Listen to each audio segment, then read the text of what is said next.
a person with class, style, and confidence. The reason why he's so happy is not just because of the suit that he wears or the shoes that he has on. It's because his jewels are jolly. When he got up this morning, he washed with Ballsy Ball Wash. Keep the funk off your dog. That's butt and body wash. Ballsy brand. Today. Hello, everybody. The Network King Lee Williams here, and welcome to Today. Let's talk about it podcast. This is our real estate series. So this is going to be our first episode of our real estate series. So we're going to talk, as you know, the podcast, we talk about everything under the sun, and we have different series. But this particular one today, we've got a very special guest, a good friend of mine whom I call a brother. And he is a real estate agent. I'm going to share some information with some valuable information for you all who are tuning in. If you want the info on the things that will help you in purchasing a home, selling a home, stuff like that, he's one of the people to talk to. A great person here, my friend. We're not gonna make this long on the as far as the intro, folks. I'm gonna let him tell you more about himself. Would y'all please welcome Jordan Duggar? Welcome Jordan here with us, ladies and gentlemen. How you doing, man? Hold on just a second. I got your mic. Let me hear that. How you doing, Jordan? I'm good, man. I'm good. How you doing? I'm doing good, man. My fault. I had the mic muted when I went to click over on that part, so we can hear you now. Tell us a little bit about yourself, where you work, who you with, and what all you do. So I'm with Keller Williams of Johnson City. I've been doing this for a little over a year and a half now, and it's probably one of the scariest leaps of faith I've ever taken, but it's worked out pretty well for me. This definitely is a get what you put in type of business. So I've had my struggles with it. I hear that. Now, with the pandemic, obviously took place and all of that. I mean, have you been in real estate before the pandemic, or you got in like during the pandemic situation, or right? I mean, to me, it's still kind of going on in a sense, but I mean, when did you get in? So I got in. I started my courses right before the pandemic hit. So I think it was March of 2020 is whenever I started the school, and about a week and a half in, they just shut down America just like that. And I sort of had to teach myself real estate, which was not easy at all. So it's definitely, that's where it started at, was right when the pandemic hit. I hear that. But now you've gotten in at a time though where do you find a lot of people are, because I know I talked to a few different people in the real estate industry, and it seems like people were buying homes. I won't say sight unseen, but I guess more so seeing it by a picture, as far as like through internet, through YouTube and stuff like that. Do you find yourself selling homes that way? Is it still happening that way? Oh yeah. You've got a lot of people who this virus, it wasn't nothing to play with. So, there was a lot of people with a lot of respiratory problems and cases like that, you sort of, we accommodated them by doing the virtual walkthroughs, whether it be FaceTime or Skype, or, we just walked through with videos and sent it to them, and, they sort of based their decision off of that. So, there was a couple of different ways we had to accommodate to what's going on around us. So it was that's pretty much how we started with the pandemic, was everybody was virtual. Okay. Too many people wanted to meet face to face while there was a virus going around. So yeah, I definitely understand that. And I mean, right now it seems like it's a market where people are looking to sell homes. You got some out there looking to buy. Is the market, like, I know in automotive industry, it's hard to find a new car, as far as like people, because I mean, obviously they're having to place orders on vehicles. Is it like that right now with, as far as like with homes? Are they having is there a long waiting period, or like homes being built? Because I know that sometimes like, lumber prices have gone up, or shortage in production and stuff like that. Is it harder now for people to, I guess, build homes? Yeah, so that's what you could spend 200,000 and get a 1700 square foot house with 3 bedrooms, 2 bathrooms. That's unheard of now. But with the market we're in, you're looking at 260,000 and you're going under 1,000 square feet, Oh, just because of the price of material. And right now it's a seller's market. They can sell. There's houses going 30, 40, $50,000 over asking, and right. we're paying it. The interest rates are low, which they're going up now, but interest rates were so low. You could get a $260,000 house at 2.5, 2.6%. And that, with that right there, that just makes all the difference. Your interest rates, you're paying off more of your principal than you are with your interest. So there was it's definitely a seller's market. If you're a buyer, I feel for you. I tell my buyers all the time, I'm sorry. I feel like I'm doing it to you, but it's not me. Don't blame me. Blame the market. I hear that. I hear that. So now, for someone who is looking to, I guess, purchase their first home, let's start with people who, because we got a lot of people who are going to view that are looking to say maybe purchase their first home and want to do that. What are some of the things they will need to do, or some things you recommend best for them to have to be prepared? So I definitely recommend, talk to a couple loan officers. Don't just, go off of one. Talk to a couple because they're all different. Uh, there's some companies that'll give you a loan with a 580 credit score. Then there's some that won't even talk to you with a 580 credit score. There's some of them that offer a better first time home buyers rate than the guy next door. So definitely shop around and make your decision and then run your credit, because every time you run your credit it drops. Right. So definitely shop around, find who makes you comfortable, because they're going to be with you through this entire process from start to finish. They're going to be with you. So you definitely want somebody who you can be relatable with, somebody who makes you feel comfortable and not feel like they got a knife in your back and they're twisting it. You want somebody who's friendly, but also can give you that guidance that you need. So definitely, that's my biggest advice. Shop around. Don't just go to the first one that you talk to. Now, I'm assuming because you being a real estate agent, you also have some loan officers, loan companies that you probably could refer them to as well. That you kind of have a connection or in your network, I guess per se. Oh yeah, I like to call it my tool bag. That's what I call it. I got a lot of different people. I got inspectors, I got appraisers, loan officers. I mean, I even got a painting guy in there. So whatever you need, I just reach in that tool bag and I got you. I hear that. I hear that. So now, with people who are interested in wanting to, I know, okay, like you just said, talk to different loan officers and do that part there. Do they have to be on their, say, employment wise? Do they have to be on their job for a certain amount of time, or is it like, I know some people, if they're pre-military, I guess some people can get, look at military side, but I guess we'll go into that part in a second. But like for someone like, say, just trying to start, do they have to be on their job for a certain amount of time, or do banks look for somebody to be on there for a certain amount? Because I know automotive, most banks look for somebody to be on their job for a minimum of 2 years. If it's less than 2 years, we have to look at their previous job as well. How Yeah. is it in real estate side?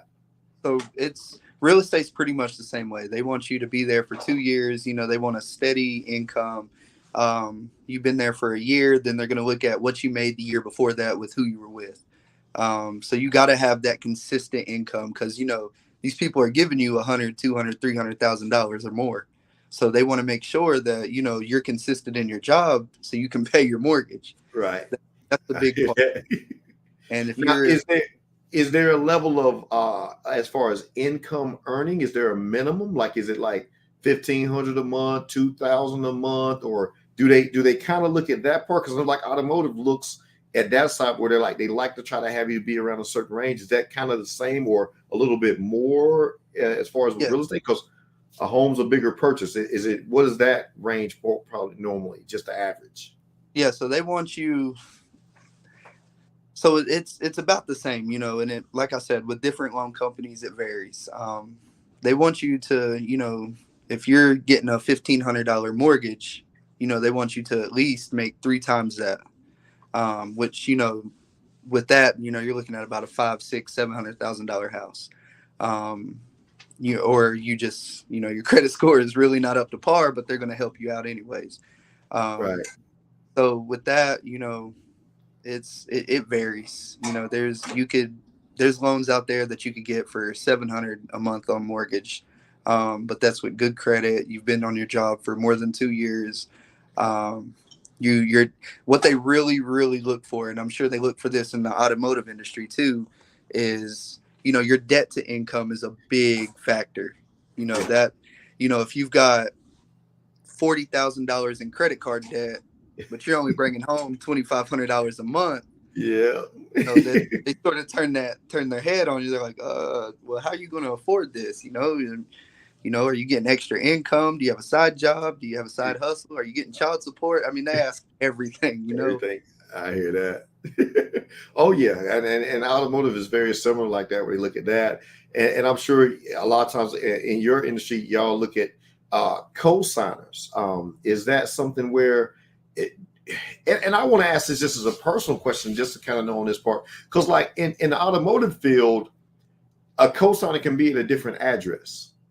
Yeah. Being that it's a home, do they allow that in the real estate industry, or is it has to be whoever's going to be buy if they're buying a house together? Obviously, co-signs. But say, for instance, can a mom or a dad help a child, maybe fresh out of college or something like that? Can they help them buy a home, or how's that work?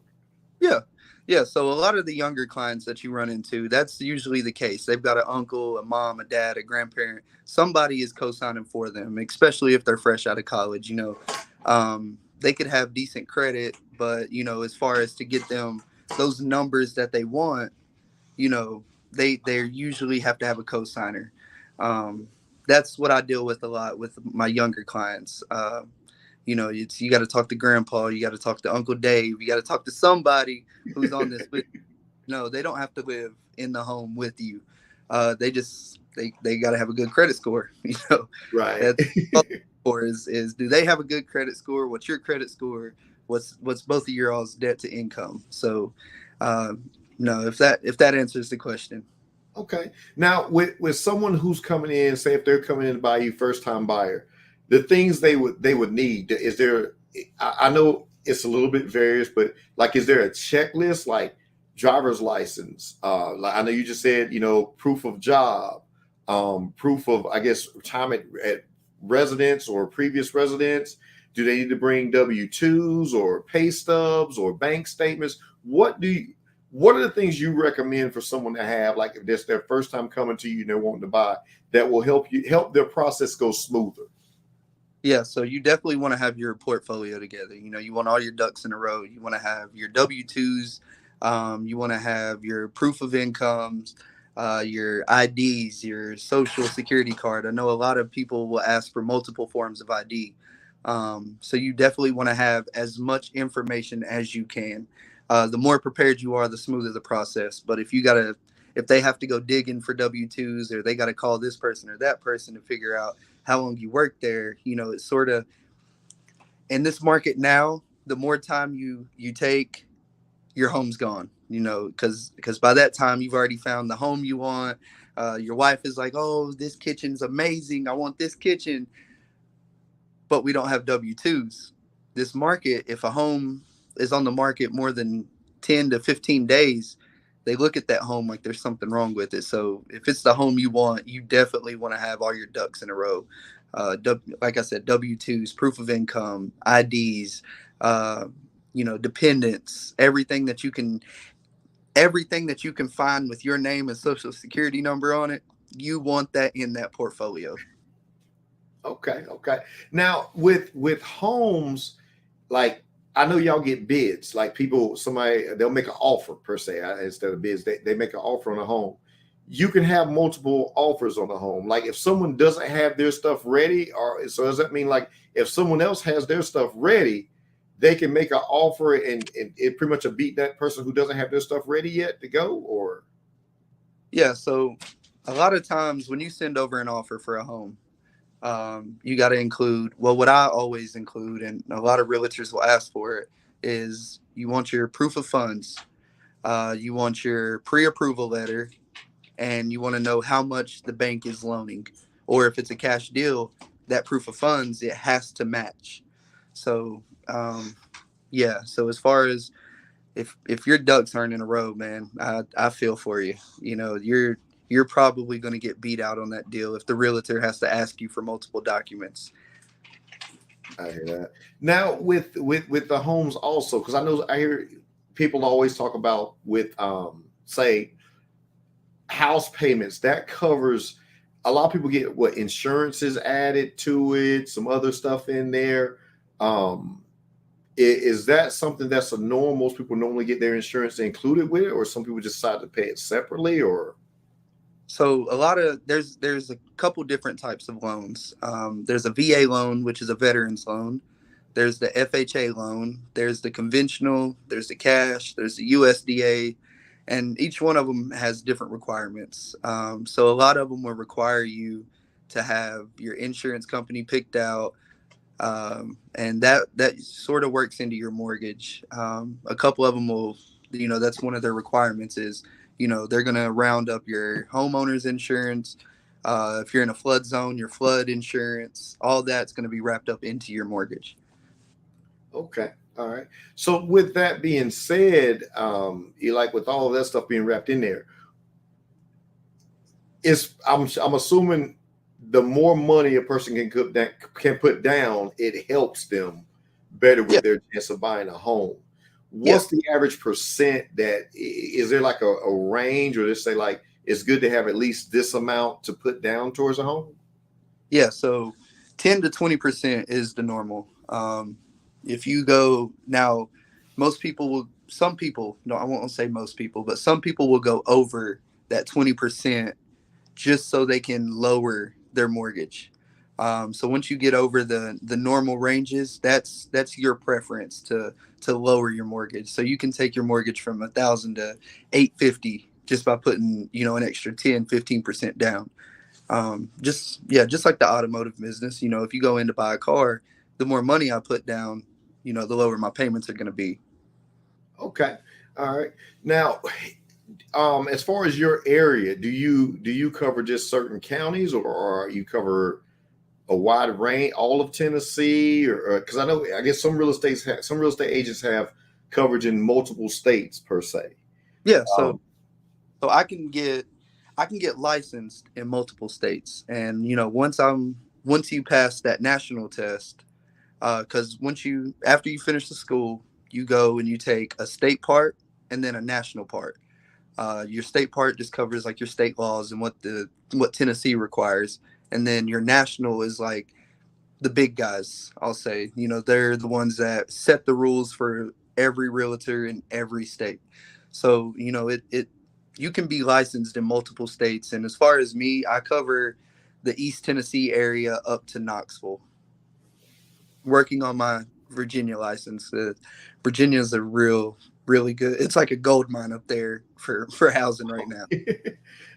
that's cool. That's really cool. Now, as far as like with banks and stuff, um, do y'all just get access to multiple banks, or because I know, like you said, people can kind of check their own lending companies, but obviously you have different banks that you deal with. I guess you establish relationships with them.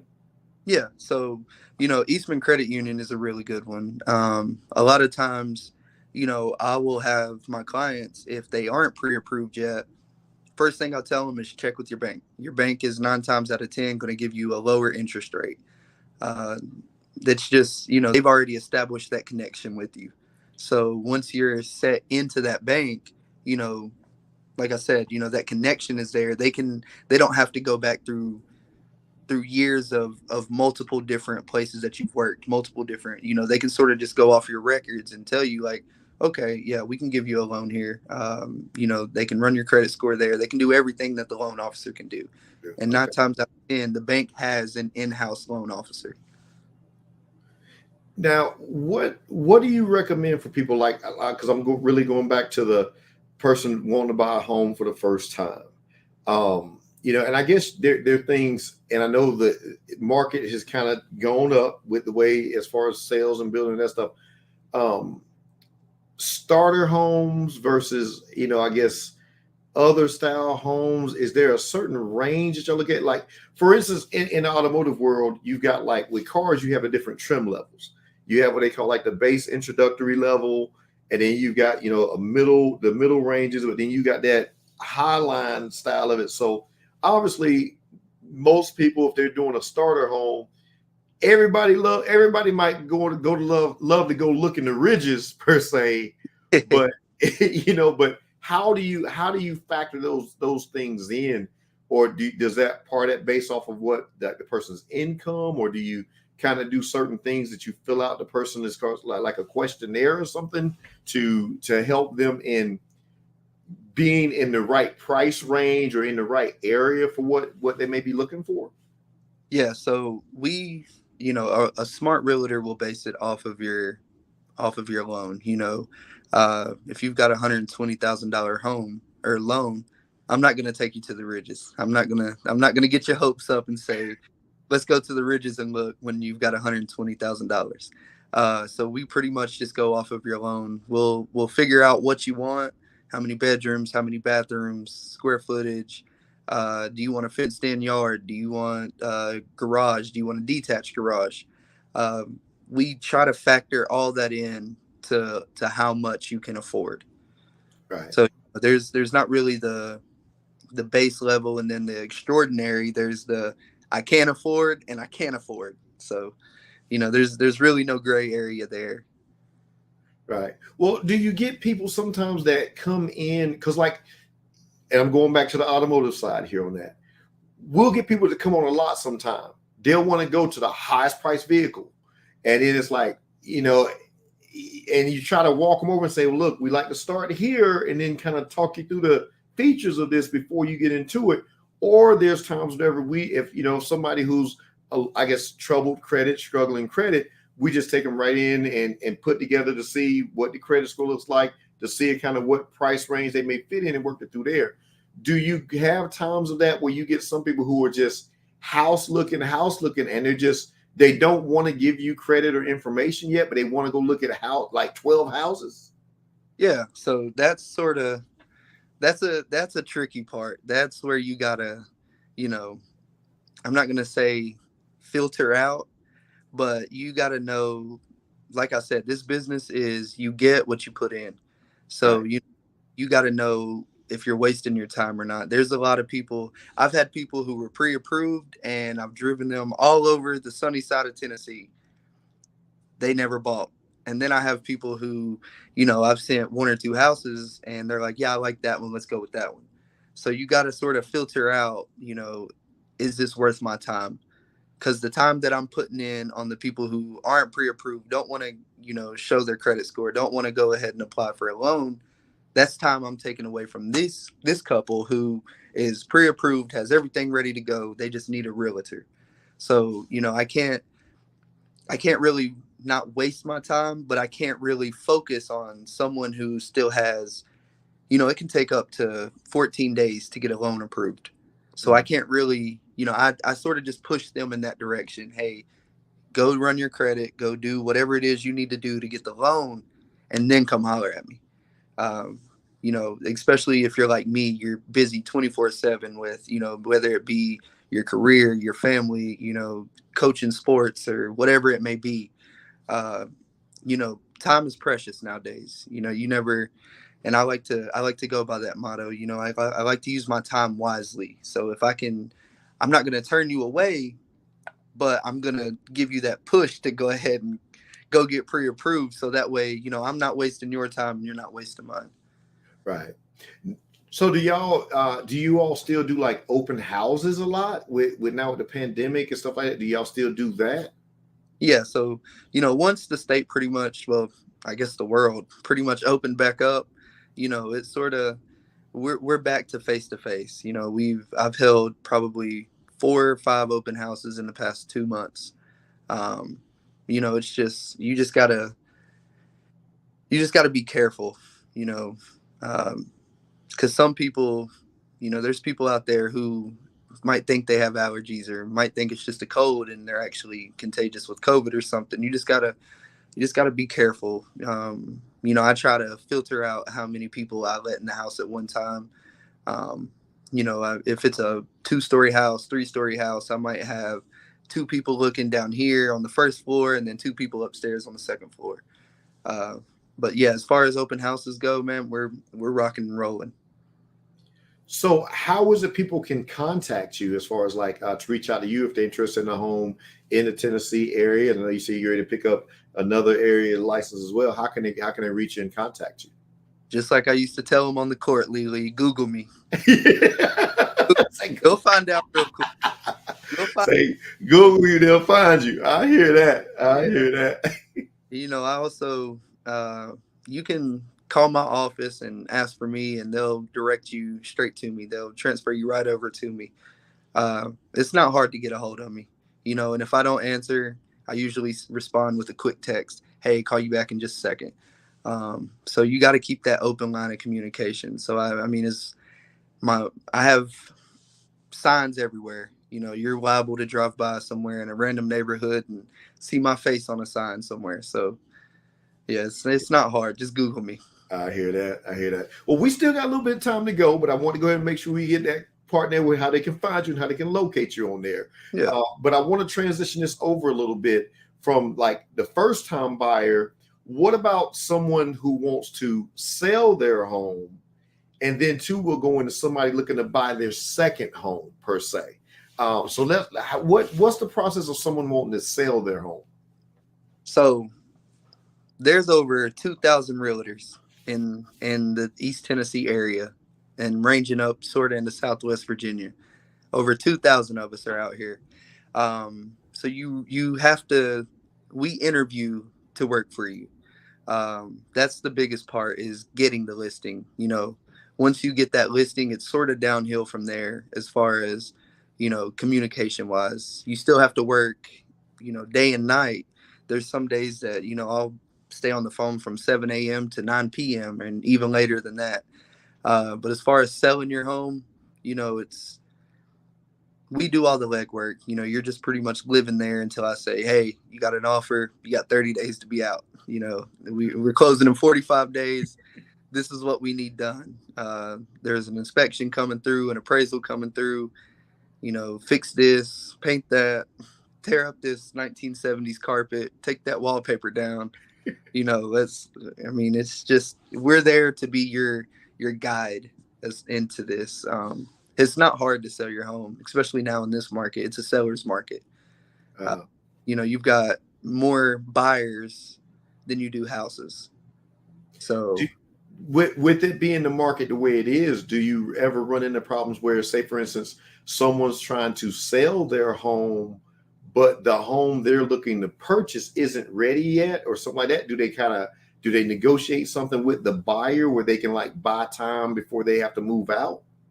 yeah, so it's all in a contract. There's a couple different options. They'll have, when do you get possession of the home? There's, close of escrow immediately, 60 days after, and you can always negotiate those days. I just had one that, they needed 45 days to be out. They were moving from Tennessee to New Mexico, but they had to make sure that all their funds were in order and everything. So they needed 45 days after closing. Because, anything could happen within that 30, 45 days up until closing. The worst thing, this is the worst thing ever. And I'm sure you see this on the car lot often. You'll get a client come in and they'll be like, yeah, we just put an offer in on a house and everything's good, and that is the worst thing you can do as a buyer, is run your credit for a car right before you close. That debt to Yeah. income increases, your loan is gone. I mean, it's out the window. There's nothing left for me to do. Uh, hands at that point. But yeah, it's just, I mean, it's very different. I'll say that. Um, with different cases, you got different situations every time. Nobody's situation is ever the same. Yeah. Well, and you're right. I've run through that quite a few times. People come on the lot and be like, "Well, I'm looking to buy a home, but I'm trying to hold off for I'm buying a car." And then a few of them come up, "Well, I need to get a car, but I'm trying to buy a home too." And it's like, look, you make your own choice on whatever you want to do. I ain't got whatever you choose is your own choice on that. It's like, but yeah, man, we run through that quite a few times on there. Now, so obviously buying, somebody selling a home on that part there. What about somebody wanting to buy their second home? Is the process pretty much a similar transition step, like buying the first home when they want to buy the second home? Yeah. So once you've bought that first home, of course, your first time home buyer's option is out the window. I deal with a lot of investors. So they'll buy a house, and then 2 months later, they'll buy another house. And then 2 months later, they'll buy another house. That process that sort of stays the same, as far as, whether you're paying cash or it's a conventional loan. The process really doesn't change after the first one. I hear that. Well, that's cool, man. I mean, it's great info to know on there, and I think that really, the information you've provided that definitely will help first time buyers, the people who are looking to sell. And I definitely want to bring you back on so we can go a little more in depth on it. But I figured, at least be good to at least get the people who are trying to buy first homes, people who are trying to get started in there, and the things they need on that part there. And so where people can reach out to you and stuff like that. And I think that's definitely going to be some great insight, because there's a lot of people out there looking to want to buy. And I know it's probably a lot of people who eventually are wanting to, like you said, invest and buy multiple homes in the process of their life as they go. Because obviously getting those rental properties, being able to do that part is a pretty good business for a lot of people. Yeah. So I encourage everybody, there's so much money out here that goes to waste. People are constantly spending money on nonsense, whether it be, uh, Lord, I don't know. Just I mean, they renovate their home for no need. They see something on HGTV and they got to have it. And I'm constantly saying, I can't stress it enough to put that money into itself. So what I mean by that is the best way to earn money is passive income. That's and for those who may not know what passive income is, that's you making money without doing anything. Um, so, investing in real estate is probably the most lucrative business you can get into. You buy a rental home, say your mortgage is 700. You get a rental home, you rent it out for 1500. Pay your mortgage out of that, take the rest of it, set a little bit aside for the expenses that you'll need on your rental home, and then you pocket the rest. So you've just paid your mortgage, pocketed some money, also paid the mortgage on this home too. And you get one, two, three, four of those. Next thing you know, I mean, you're making thousands and thousands of dollars a month just by owning a house. When you own a house already, it just it's that's one of those things that you constantly are increasing your net worth. And if you're like me, your net worth is important. I have kids. I want to, if I was to die today, can my kids bury me or not? Can they, am I leaving them something? So that's my biggest thing is, making sure that I have money for the next generation, for my generation, making sure that everybody that's around me and who had a hand in helping me is set. Yeah, I hear that, man. And it's kind of like that saying when they say making money while you sleep. Like I said, that passive income is always flowing. So even while you sleeping, that money's still coming in and turning. But hey, it's that work and that grind on that part.